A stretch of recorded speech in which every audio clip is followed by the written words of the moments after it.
వైఎస్ఆర్సీపీ ఈ 14 ఏళ్ల చరిత్రలో ఎన్నుకోబడ్డ క్షేత్రస్థాయి నాయకత్వంతో సమావేశం జరగడం తొలిసారి. భవిష్యత్తులో ఎట్లా ఉండబోతోంది జగన్మోహన్ రెడ్డి గారి పాలన, వైఎస్ఆర్సీపీ పాలన, అందులో పార్టీ పాత్ర ఎలా ఉంటుంది, పార్టీ కార్యకర్తల పాత్ర ఎట్లా ఉంటుందన్న దానికి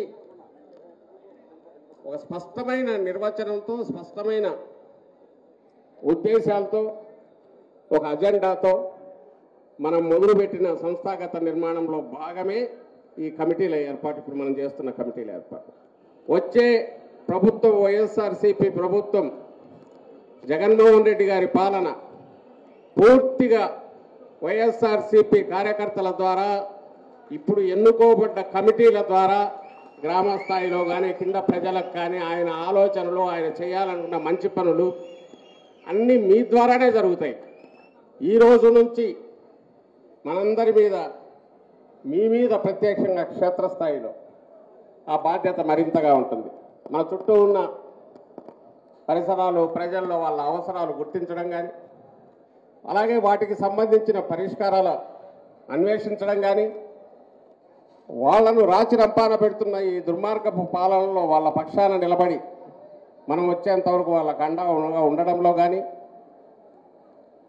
ఆ తర్వాత మనం అధికారంలోకి వచ్చాక ఏమి చేస్తే వాళ్ళ బతుకులు బాగుపడతాయి, ఆ ప్రాంత అభివృద్ధికి మనం ఏం చేయాలనడం దగ్గర వరకు వీటన్నిటిలో కూడా మీ పాత్ర ప్రత్యక్షంగా ఏ రకంగా తీసుకురావాలనే దానికోసమే ఇప్పుడు ఈ కమిటీల నిర్మాణం జరిగింది.